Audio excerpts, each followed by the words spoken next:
안녕하십니까. 박정호의 손에 잡히는 경제 플러스 박정호입니다. 유명 명품 브랜드 에르메스, 루이비통, 샤넬이 작년 한국에서만 4조 원 가까운 매출을 올렸습니다. 코로나19로 시중의 유동성이 많이 풀린 데다가 하늘길이 막히면서 해외여행 대신 명품을 선택한 소비층이 늘었기 때문입니다. 또 수시로 국내 가격을 인상하면서 소비 심리를 자극했는데요. 실제로 샤넬은 지난해에만 국내에서 4차례 가격을 인상했고 루이비통은 2021년엔 5차례, 지난해엔 2차례 국내 가격을 올렸습니다. 어떻게 보면 배짱 장사 덕분에 역대급 실적이 가능했던 건데요. 대체 왜 해외 명품 기업들은 한국 소비자들을 편하게, 아니 만만하게 대하는 걸까요?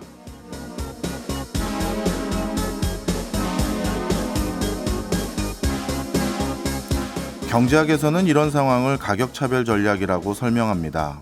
같은 물건을 여러 소비자에게 각각 다른 가격에 판매하는 것을 가격차별이라 부르는데요. 이렇게 하는 이유는 가격에 민감한 사람에게는 가격을 낮춰 보다 많은 구매를 유도해 추가적인 수익을 확보하고, 가격에 둔감한 사람에게는 가격을 올려 추가로 수익을 확보할 수 있기 때문입니다. 이미 명품업계에선 한국은 비쌀수록 해당 브랜드를 선호하는 경향이 높다는 사실을 확인한 상황에서 당연히 가격을 계속해서 올리게 되는 것이죠. 세계에서 가장 비싼 가격에 자신들의 물건을 구매하는 한국인들을 보고 프랑스나 이탈리아 본사 직원들은 여러 가지 의미로 웃고 있을 것 같습니다. 4월 18일 화요일 박정호의 손에 잡히는 경제 플러스, 노래 한 곡 듣고 시작합니다. 아이유의 너의 의미. 무엇이든 제대로 알고 싶다면 꼭 챙겨들어야 하는 공부왕 이종훈 시간입니다. 오늘도 이종훈 작가와 함께합니다. 어서 오십시오. 안녕하세요. 예, 오늘은 뭘 배워보나요? 오늘은 비록 비가 오고 있습니다만 요즘 날씨가 좋아지면서 주위에 자전거 타고 다니시는 분들이 상당히 많더라고요. 아, 출퇴근도요? 출퇴근하시는 분도 계시고, 또 제가 사는 곳이 이제 한강근교다 보니까 이제 그 자전거를 또 서울의 그 따릉이를 비롯해서 자전거 타고 왔다 갔다 하시는 분들 굉장히 많고, 또 학생들도 이제 또 자전거로 등하교하는 모습이 좀 더 많이 눈에 띄더라고요. 그래서 오늘은 자전거에 대한 이야기를 좀 해볼까 하는데요. 예. 참고로 뭐 경제 이야기와 자전거가 무슨 상관이냐, 뭐 지가 지난주에 자전거 많이 봤다고 자전거 얘기 들고 오냐, 이렇게 생각하실 것 같아서 참고로 말씀을 드리면, 스페인 출신의 유명한 철학자인 호세 가세트라는 사람은 이 자전거를 이렇게 말합니다. 최소한의 비용으로 최고의 힘을 얻어서 보다 빨리 가기 위해 고안한 인간 정신의 위대한 창조물. 정확한 표현이네요. 네. 근데 엄청난 찬사예요. 자전거에 대해서 정확한 정의이기도 하고 엄청난 찬사이기도 한데, 경제학자이자 뭐 유명 베스트셀러 작가인 팀 하포드 같은 경우, 그리고 또 수많은 경제학자들 같은 경우 이 자전거를 가리켜서 제조혁명과 산업현대화의 초석을 제공한 위대한 발명품, 즉 세상을 바꾼 위대한 발명품 중 하나, 이렇게 평가를 해줍니다. 철학자 가세트가 말한 표현은 제가 이해가 됐는데요. 네. 팀 하포트가 자전거를 산업혁명, 제조혁명과 연관을 지었는데 이게 무슨 의미인가요? 이 자전거 제조업체들 같은 경우에 품질을 유지하면서도 생산 비용을 낮추기 위해서 많은 혁신을 이루었다, 이렇게 볼 수 있는데, 사실 1890년대 그리고 1900년대에 접어들면서 자전거는 유럽과 뭐 아시아의 일본 이런 지역들에 이 없어서는 안 되는 정말 필수품 중에 하나로 자리 잡거든요. 그러려면 이 말은 뒤집어 생각한다면 자전거가 엄청나게 불티나게 팔린다는 거죠. 1900년을 기준으로 하면 일본 같은 경우에 1890년에 자전거를 처음으로 유럽에서 수입해서 가져왔거든요. 근데 1900년에 일본이 연간 100만 대의 자전거를 생산할 수 있는 능력을 갖춥니다. 100만 대의 자전거를 생산한다는 건 100만 대의 수요가 있다는 거죠. 그만큼 자전거의 수요는 높아지는데, 지금 말씀드린 대로 100만 대를 연간 생산을 하려면 예. 기존의 제조 방식으로는 안 되죠.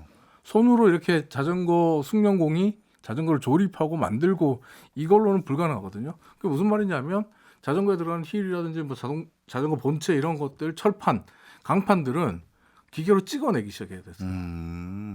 찍어내야 됐고, 그다음에 뭐 자전거에 들어가는 볼 베어링이라든지 브레이크라든지 그다음에 뭐 체인이라든지 예. 이런 다양한 장치들, 이런 것들, 기어 이런 것들을 만들 때도 대량 생산을 할 수 있는 쪽으로 가져가야 됐거든요. 근데 또 재밌는 건 뭐냐면 강판을 찍어내고 볼 베어링을 만들고 기어와 브레이크를 만들면 이게 당시에 19세기에 예. 당시에 군수 물자로도 사용이 가능했어요. 아, 그렇죠. 어떻게 보면 금형 기술이나 그렇죠. 다름없는데. 군수 예. 군수 물자에 들어가는 부품으로 사용이 됐거든요.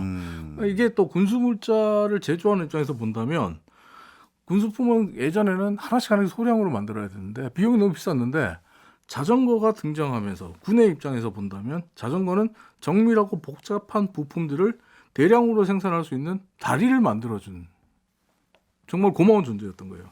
근데 이게 군수업자들에게만 고마운 존재가 아니라 헨리 포드를 비롯해서 자동차를 만들기 시작했던 자동차 제조업자들에게도 자전거가 굉장히 고마운 존재였습니다. 자전거에 쓰는 부품들이 자동차에도 들어가거든요. 아. 그러니까 자동차 업계 역시 자전거 업체가 이루었던 생산 방식과 부품들의 혁신들을 자연스럽게 도입하게 되는 거죠. 헨리 포드의 대량 생산 체제가 실제로는 자전거 생산 양식을 따왔다라고 이야기를 합니다. 그 컨베이어 벨트에서 생산하는 그걸 처음 고안한 게 아니라 어찌 보면 자전거를 보고 벤치마킹한 걸 수 그렇죠. 있다. 이미 대량 생산을 하고 있던. 그리고 또 실제로 영국의 로버라는 회사처럼 아예 자전거 업체에서 시작을 했는데 나중에 자동차를 만드는 자동차 메이커로 영국의 로버는 꽤 유명한 회사죠. 이 로버가 그 그 로버입니다. 그 로버인가요? 근데 뭐 지금은 아니지만 근데 어쨌든 자동차 업계로 넘어간 경우가 상당히 많았고 그러니까 한마디로 말해서 자전거 그러면 지금 생각해 보면 뭐 구닥다리 한물간 뭐 아무런 기술이 없는 그 평범한 물건처럼 생각되지만 그 당시에는 19세기 20세기 초에는 자전거는 자동차 업계로 넘어갈 수 있는 초석이에요.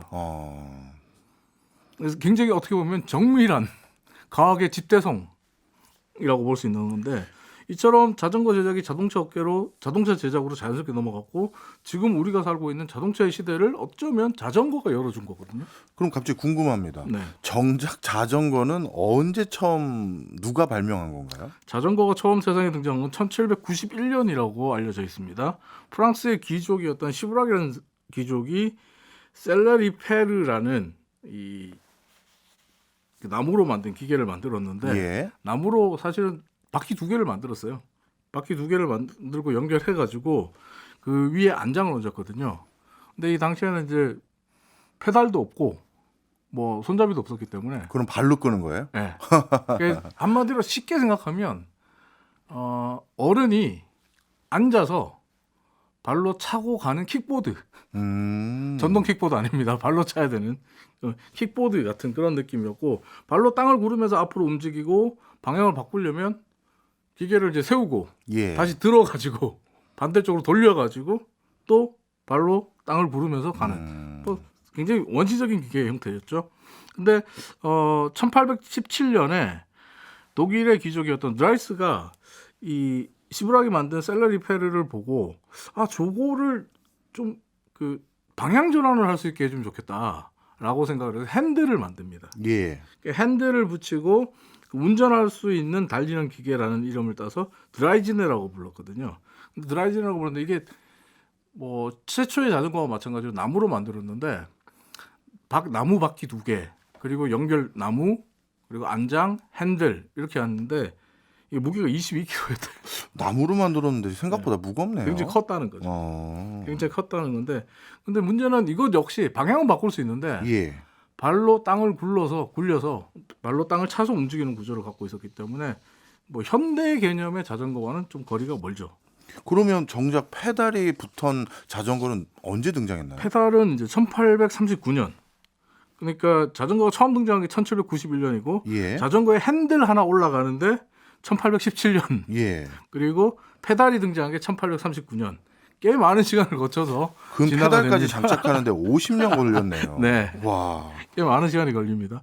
근데 이 페달은 이 스코틀랜드 대장장이었던 맥밀런이라는 사람이 1839년에 처음 이 부분에 대해서 아이디어를 얻어냅니다. 고안해내서 자신이 발명을 해요. 근데 상업적으로 성공하고 많은 사람들에게 이 페달이 달린 자전거가 알려지기 시작한 거는 1861년에 프랑스의 역시 대장장이 출신인 미쇼라는 사람이 예. 이 아까 말씀드렸던 그 자전거 핸들 달린 자전거를 갖고 온 손님이 이거 좀 어떻게 좀 불편한데 좀 잘 굴러가게 할 수 없을까요? 내가 발로 이렇게 땅을 차는 힘이 약해서 그런지 잘 안 굴러가는데 이거 좀 어떻게 할 수 없을까요? 라는 그 이야기를 해준 걸 바탕으로 해서 그 손님의 자전거에 페달을 달아줘요. 앞바퀴에 페달을 달아줘요. 앞바퀴에 페달 달아주고 이 페달을 밟으면서 앞바퀴를 굴리면 잘 갈 겁니다. 라고 해서 만들었거든요. 그러니까 지금과 같은 페달은 또 다르죠. 앞바퀴에만 페달이 있었으니까. 앞바퀴에만 페달이 있어도 이게 잘 굴러가는지 모르겠네요. 근데 이게 잘 팔렸어요. 이 자전거가 1865년에 400대 이상 팔렸죠. 이야, 전 그것도 궁금합니다. 유럽 옛날 그 화면들 보면요, 네. 자전거인데 앞에 바퀴와 뒤에 바퀴가 똑같은 크기가 아니라 앞에 바퀴는 엄청 큰 자전거, 그런 자전거도 있던데. 그게 이름이 예. 오디너리 자전거예요. 오디너리 자전거. 일반적인 평범한 자전거. 그 당시 지금 보면 아주 평범하지 않은데 이제 특출한데 말씀하신 대로 앞바퀴가 굉장히 크고 뒷바퀴는 조그맣고 작고 이게 1868년 이후에 유럽에서 굉장히 성행하던 자전거의 모습이었어요. 근데 이 자전거가 실제로는 그 영국에서 나왔는데 남성들은 굉장히 좋아했어요. 예. 이 자전거를. 그러니까 뭐 남성들은 속도가 빠르다는 특히 앞바퀴에 페달이 있으니까 예. 앞바퀴가 크면 클수록 더 빠른 속도를 즐길 수 있다라고 남성들은 굉장히 좋아했는데 뭐 노약자라든지 아니면 여성들 특히 여성들은 이 자전거를 정말 싫어했어요. 앞바퀴가 크고 뒷바퀴는 작으니까 그 당시에 여성들 같은 경우 드레스를 차림이잖아요. 예. 드레스를 입고 타기가 너무 불편한 거예요. 앞바퀴에 자꾸 걸리고 옷을 뭐 버리는 경우들이 많아서 또 이게 힘이 약한 사람들은 앞바퀴를 계속해서 강하게 힘을 줘서 페달을 밟지 못하면 자전거가 잘 쓰러지거든요. 예. 힘이 약한 사람들은 또 자전거에서 굴러 떨어져서 낙차 사고도 많이 있고 부상도 생기고 이러니까 적합하지 않다 이런 얘기 나오는데 근데 흥미로운 거는 이 오디너리 자전거 지금 보면 전혀 뭐 오디너리 하지 않은 이 자전거가 등장한 이후에 앞서 말씀드린 대로 여성과 노인들의 불만이 높아졌다고 그랬잖아요. 그러면서 새로운 형태의 자전거에 대한 수요 그리고 목소리 그리고 그 공급까지 이어지게 되는데 이 새로운 자전거에 대한 여성들의 욕망 뭐 어떻게 보면 갈망이 실제로 이 치마를 입은 여성도 자전거를 타는데 전혀 불편함이 없도록 해주는 쪽으로 자전거를 개발하는 쪽으로 방향이 잡힙니다. 예. 그러면서 지금 우리가 보는 자전거의 형태, 앞바퀴와 뒷바퀴가 동일한 크기를 갖고 있는 자전거의 형태가 등장하게 되거든요. 이게 이제 1876년에 해리 로슨이라는 영국 사람이 그 개발을 하게 되고 자신은 이 자전거를 갖춰서 안전 자전거, 오디너리 자전거는 위험하지만 예. 내가 만든 자전거는 안전하다라고 이야기하면서 특허를 신청하게 되는데 이때 특허명이 바이시클릿. 우리가 말하는 요즘 바이시클. 자전거의 명칭이 이때 나온 네. 거군요. 1879년에 특허를 신청하면서 해리 로슨 신청하면서 이 자전거라는 단어가 처음 바이시클이라는 단어가 처음 등장하게 되는데 이 바이시클릿은 근데 무슨 뜻을 담고 있어요? 소형 자전거. 소형 작은 자전거. 작은 거다라는 건데 이 흥미로운 거는 이 해리 로슨이 만든 안전 자전거가 등장한 이후에 여성들이 자전거에 대한 흥미를 보이고 관심을 보이고 자전거를 타는 수요가 증가했다는 겁니다. 예. 그러니까 실제로 안전 자전거는 오디너리 자전거에 비해서 타기도 편하고 안장에 오르기도 편하고 또 그 치마를 입고 드레스를 입고 타도 전혀 불편하지 않고 이런 것 때문에 여성들이 많이 찾았는데 이때부터 자전거가 여성을 해방시켜주는 도구로 인식되기 시작했습니다. 자전거가 여성을 해방시켜줬다. 이건 무슨 의미인가요? 자전거는 여성을 해방시켜준 아주 역사적인 의미를 갖고 있는 발명품으로 평가를 받고 있더라고요. 공부를 해보니까. 예. 근데 앞서 말씀드린 대로 안전 자전거가 나오면서 드레스 차림으로 여성들이 자전거를 타는데 불편함이 없었기 때문에 자전거를 타는 여성들이 늘어났어요. 드레스를 입고 자전거를 타는 여성들이 늘어났는데 자전거를 타는 여성이 늘어났다는 건 뭐냐면 곧 여성이 이제 좀 더 먼 곳까지 갈 수 있게 됐고 또 학교를 비롯해서 직장 같은 곳이 멀리 떨어져 있더라도 예. 가는데 주저함이 없게 됐다는 거죠. 그러니까 한마디로 여성의 이동의 자유를 교육. 준 거네요. 여성 이동의 자유를 줬는데 그것이 여성의 교육 그리고 여성의 경제 참여, 경제 활동에 굉장한 도움을 주게 됐다는 거죠. 이 때문에 수전 앤서니 같은 여성학자들은 자전거를 가리켜서 이렇게 평가합니다. 세상 그 어떤 물건보다도 여성을 해방시키는데 더 많은 일을 했다.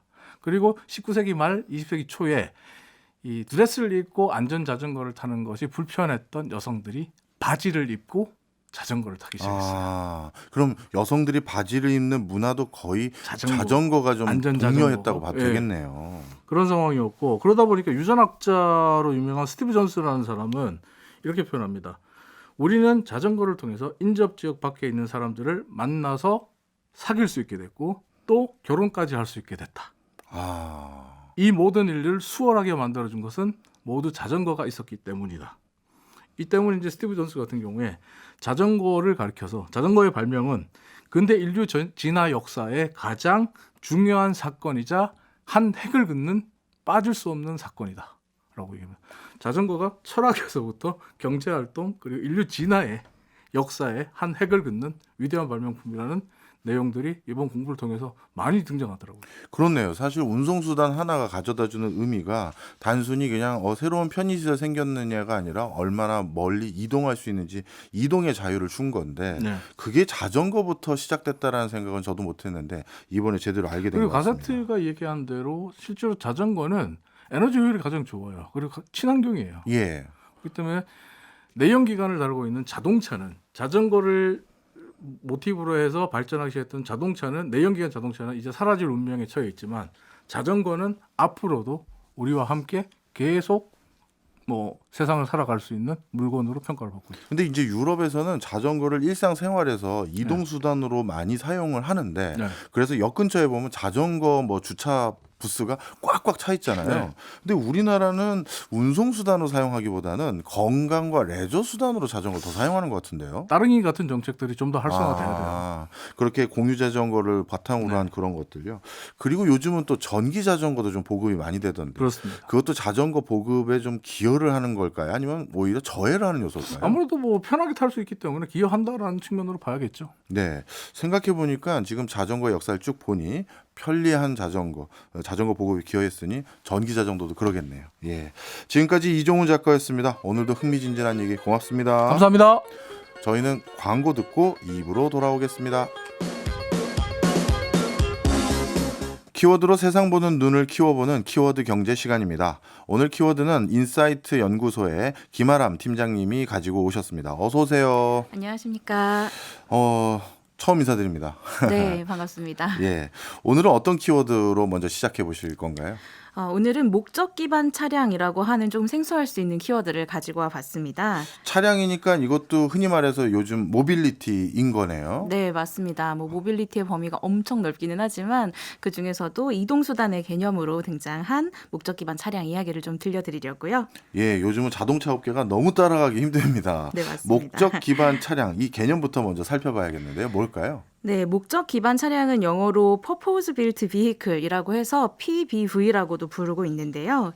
쉽게 말하자면 특정 목적에 따라서 설계된 차량을 이야기를 합니다. 이 효율적이고 안전한 교통을 위해 등장한 개념인데 지난주에 현대자동차 그룹이 화성에 기아 PBV 전기차의 전용 공장의 기공식을 개최했어요. 굉장히 규모가 커가지고 예. 국내에서도 최근에 이 목적 기반 차량 관련돼서 관심이 좀 증가를 하고 있습니다. 기존 자동차와 가장 큰 차이점이 있다면 말씀드렸던 것처럼 특정 용도에 따라서 설계가 되었다는 거고요. 예. 이 차량의 기획부터 설계 운영까지 하나의 목적을 위해서 만들어졌다. 이렇게 말씀드릴 수가 있습니다. 일반적으로 내연기관에서 이제 우리가 전기와 수소차 기반으로 바뀌면서 자율주행 기술까지 접목되어서 만들어지는 추세에 있습니다. 그렇군요. 근데 언뜻 이해는 잘 안 갑니다. 우리가 원래 차 하나를 사면 거기에 사람을 싣고 다닐 수도 있고 짐을 싣고 다닐 수도 있고 그때 목적에 맞게 쓰면 되는데 굳이 목적 기반 차량이라고 별도로 등장한 이유가 있을까요? 네, 좋은 질문을 해주셨는데요. 앞서 제가 전기나 수소 기반인 경우가 많다고 했는데 거기에 좀 이유가 있습니다. 이 목적 기반 차량은 전기차가 대두가 되면서 좀 등장한 개념이라고 할 수가 있는데요. 전기차가 기존의 내연기관차랑 구조가 좀 달라요. 예. 그래서 밑에 바닥에 평평하게 플랫폼이 만들어져 있고 그 위에 여러 가지가 붙는 형태를 주로 취하고 있는데요. 그러니까 그 플랫폼 위에 어떤 형태의 구조물을 얻느냐에 따라서 디자인이 엄청나게 다채롭게 변할 수 있다는 겁니다. 특히나 앞으로 자율주행으로 넘어갈수록 이제 운전자가 또 필요 없어질 텐데 이런 특징 때문에 기존의 설계 방식을 완전히 따르지 않아도 되어서 설계의 자유도가 높아졌어요. 이 그 평평한 플랫폼이라는 게 우리 지하철 떠올리면 됩니까? 비슷합니다. 그러니까 기존에는 우리가 엔진도 들어가야 되고 바퀴를 들어가야 하려면 이렇게 홀도 내야 되고 그랬잖아요. 예. 근데 전기차의 경우에는 배터리가 이제 납작하게 만들어질 수 예. 있기 때문에 바닥에 이렇게 쫙 깔아요. 그래서 평평한 바닥으로 만들 수 있어서 기존보다는 공간을 굉장히 효율적이고 넓게 쓸 수가 있다는 거죠. 네. 그러면 이제 차 안에 탑승한 사람들이 지하철처럼 마주 앉아 있고 그 사이가 널리 벌어질 수도 있고 그런 얘기인 거죠? 맞습니다. 예. 뭐 사람뿐만 아니라 여러 가지 좀 실을 수 있는 것도 달라지게 될 텐데 이제 아까 전에 기존 차의 상용차 개념 말씀해 주시기는 했어요. 근데 그 경우에는 정해져 있는 형태를 좀 적정한 용도에 맞게 쓰는 거라고 하면 설계 단계에서부터 아예 다른데 예를 들자면 택시 같은 걸 말씀드릴 수가 있을 것 같아요. 예. 이제 택시를 보면 보통은 기존에 출시되어 있는 차량을 사가지고 개조를 하잖아요. 예. 그런데 만약에 목적 기반 차량으로 이게 만들어진다라고 하면 처음부터 아예 미터기도 들어가 있고 결제 관련 장치도 다 들어가 있고 승객에게 최소화된 공간으로 만들어져서 나오게 된다. 이렇게 생각을 하시면 될 것 같습니다. 아, 그렇군요. 그렇다면 이 목적 기반 차량은 뭐 남다른 형태로 처음부터 개발이 이루어져야 되겠네요. 네, 맞습니다. 택시는 어떻게 하고 있나요? 일단은 좀 전에 택시 이야기를 드렸는데 작년에 실제로 기아가 니로 플러스라고 하는 차량을 냈어요. 기존의 니로라는 차량을 택시에 적합하게 완전히 개조한 그런 형태의 개념이고요. 일단은 기존에 비해서 승객이 탑승하는 공간이 굉장히 넓어졌습니다. 그리고 USB를 꽂을 수 있는 충전도 지원을 하고 가방 그런 게 거리도 있어요? 넣고, 네. 오. 그리고 택시 모델 전용 내비게이션이랑 오리지널 디스플레이도 달았어요. 이야. 그래서 아예 그냥 택시 기사들이 이것만 딱 사면 다른 개조가 필요 없을 정도로 그렇게 만들어져서 나왔는데요. 이제 이런 식으로 기존의 차량을 개조해서 나오는 형태가 있는가 하면 완전히 그냥 새롭게 아예 그냥 제로부터 시작해서 새로운 모듈 형태로 자동차를 만들어내고 있기도 합니다. 이야, 이거 진짜 말 그대로 어떤 목적 부합성이 있게 만든다는 게 저는 뭐 큰 차이가 있을까 했는데 택시만 말씀을 들어도 굉장히 편해지겠는데요. 그러면 다른 형태로 외국에서도 이런 목적 기반형 차량이 많이 만들어지고 있습니까? 뭐 해외 뭐 우버 이런 회사들 있잖아요. 네, 말씀 잘 해주셨는데요. 완성차 기업들에서도 많이 접근을 하고 있고 스타트업에서도 이런 목적 기반 차량을 많이 만들고 있습니다. 대표적으로 한 3개 업체 정도 소개를 해드릴까 하는데 먼저 카누라고 하는 기업이 있어요. 2017년도에 설립된 스타트업이고 또 2020년에 나스닥에 상장이 되기도 했는데요. 월마트 하고 또 작업용 밴 렌탈 회사인 킹비 또 지바와 같은 곳과 뭐 몇천 대 수준의 계약을 지금 체결한 상태입니다. 그래서 이 카누의 차량에는 카메라와 초음파 센서, 레이더 같은 것들이 쭉 장착되어 있어서 여러 가지 편의 기능을 제공을 하고 있고요. 뭐 라이프스타일 비이클이라고 해서 사람들이 생활을 하면서 좀 편리하게 쓸 수 있거나 아니면 물류용 비이클 이렇게 해서 화물에 특화된 그런 차량을 만들어서 내기도 했습니다. 또 두 번째로 어라이벌이라는 기업도 말씀드릴 수 있을 것 같은데 그 현대차 그룹이 투자하기도 해서 국내에도 좀 잘 알려져 있는 기업이에요. 여기에서는 밴이라든가 버스라든가 택시용 전기차 모델들을 발표를 했는데요. 예를 들자면 화물용의 경우에는 운전석의 문이 슬라이딩 형태로 열리게 되어 있어서 어떤 공간에서도 주차와 이동이 쉽다라고 하는 게 있고 또 탑승 공간에서 화물 공간으로 바로 이동해서 짐을 정리할 수 있게 그렇게 만들어져 있습니다. 실제로 이 UPS하고 1만 대 정도 주문 계약을 해서 또 굉장히 유명해졌고요. 또 마지막으로는 죽스인데 이 죽스는 아마존에서 인수해서 좀 유명해졌습니다. 아마존이 아예 인수를 했어요? 네, 아마존에서 2020년도에 12억 달러를 주고 인수를 했어요. 그러니까 1조 4천억 원 정도가 되는 굉장히 큰 돈이죠. 굉장하네요. 네, 근데 이 죽스는 좀 특이하게 생겼습니다. 앞서 말씀드린 회사랑 달리 운전석이 없어요. 운전석이 아예 없어요? 네, 운전석이 아예 없고 그냥 승객이 탈 수 있는 공간만 있습니다. 그래서 이거는 택시 서비스에 좀 특화되어 있는 미니 셔틀이라고 보시면 될 것 같은데요. 앞뒤가 이렇게 대칭으로 되어 있고 4명까지 탑승이 가능한 그런 자율주행 형태의 미니 셔틀입니다. 이 죽스의 경우에는 카메라, 라이다, 레이더를 합치면 거의 한 30개 가까운 그런 센서들이 달려 있는 상황이고요. 실제로 지금 시범 운행도 진행이 되고 있습니다. 지금 말씀 주신 회사들 봤더니 카노, 어라이벌, 죽스 처음 듣는 회사들인데 기존의 완성차 업체들은 아무 노력을 안 하고 있나요? 그렇지는 않은데요. 예를 들어 GM 같은 경우에는 브라이트 드롭이라고 아예 그 자회사를 설립을 했어요. 예. 그래서 여기에서는 화물용, 물류용 자동차를 전문적으로 생산을 하고 있고요. 또 르노에서는 이지 프로라고 하는 그런 목적 기반 차량을 설계를 하고 있고, 도요타의 경우에도 이팔레트라고 하는 차량을 만들고 있습니다. 그런데 다만 완성차 업체는 하는 게 워낙 많잖아요. 그렇죠. 그러니까 이게 목적 기반 차량도 있지만 전기차도 해야 되고 자율주행도 해야 되고 투자를 워낙 많이 해야 되다 보니까 요즘같이 특히 자금난에 좀 시달리는 상황에서는 여러 가지에 집중하기 어렵다는 이유가 좀 있어서 최근은 조금 이런 부분들이 좀 시들해진 상태다, 이렇게 말씀드릴 수 있을 것 같습니다. 예, 그렇긴 해도 전기차가 요즘 워낙 경쟁이 점점 치열해지고 있는 상황에서 소개해 주신 스타트업들도 사실 사업하기는 힘든 건 마찬가지라고 생각이 들거든요. 어떻게 이들 스타트업 기업들은 잘하고 있습니까? 지금 맞습니다. 앞서서 말씀드린 기업들이 최근 들어 자금난을 좀 심각하게 겪고 있는 상황이에요. 이 프로젝트를 축소하거나 비용 절감을 위해서 인력을 대량 해고하기도 하는 상황에 있는데요. 아무래도 이제 글로벌 공급망 위기 그리고 경기 침체 때문에 타격을 좀 크게 받았습니다. 게다가 스타트업의 경우는 완성차 기업에 비해서 공급망이 좀 불안정하잖아요. 예. 그리고 아무래도 차량에 대한 신뢰도가 조금 떨어지다 보니까 좀 믿고 탈 수 있어? 이런 소비자들의 반응이 조금 있어서 자금 확보에 더더욱 좀 어려움을 겪고 있습니다. 하지만 위에서 언급한 기업 중에서 죽스는 그래도 최근 좀 좋은 움직임을 보이고 있어요.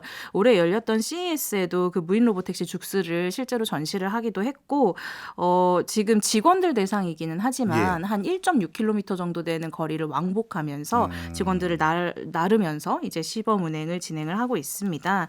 그러니까 결국 관건은 이렇게 투자를 받기가 어려운 상황에서 제대로 된 차량을 얼마나 빨리 안정적으로 낼 수 있냐, 약간 이게 관건이라고 할 수가 있는데, 그래도 어려운 상황이기는 하지만 생산이 조금 안정화된다면 향후의 전망이 그렇게 나쁘지는 않을 것 같아요. 네. 왜냐하면 제조사 입장에서는 하나의 플랫폼을 기반을 만들어 놓고 그 위에 상단에 올리는 모듈만 좀 다양화하면 되는 거기 때문에 비교적 쉽게 커스터마이징이 좀 가능하다는 장점이 있습니다. 예. 그리고 차량에 맞게 서비스까지 붙이게 되면 어떻게 보면은 특장 사업으로까지 진출할 그러네요. 수 있는 그런 기회라서 시장성 자체는 나쁘지 않다, 이렇게 보입니다. 네, 말씀해 주신 것처럼 상용화가 그렇게 큰 문제가 앞으로 없을 거다라고 생각이 들면 이제 미래 모빌리티 환경이 더욱더 빨리 구현이 될 것 같은데, 갑자기 이것도 궁금합니다.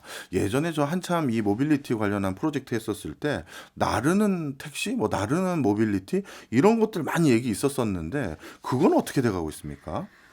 네, 말씀해주신 그 나르는 택시는 최근에 상용화를 위한 움직임으로 조금 접어들었어요. 예. 사실 아직까지 조금 거리가 있기는 하지만 그래도 좀 가시화되는 그런 움직임이 있는데요. 이 나르는 택시는 정확한 명칭은 뭐예요? 이것도 좀 배워보려고요. 사실 글로벌하게 딱 정립이 된 명칭은 없지만 예. 에어 택시라고 하거나 예. 국내에서는 드론 택시라고도 하고 있는데요.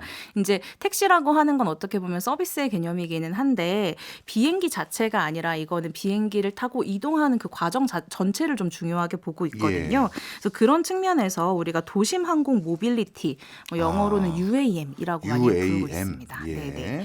그래서 최근 들어서 이제 특히나 해외를 중심으로 기체 개발을 넘어서 상용화를 위한 제휴들이 좀 활발하게 일어나는 상태라고 할 수 있겠습니다. 상용화를 위한 제휴는 뭘 말하는 건가요? 그러니까 실제로 이 에어택시를 타고 움직일 수 있는 노선들이 만들어지고 있다는 거죠.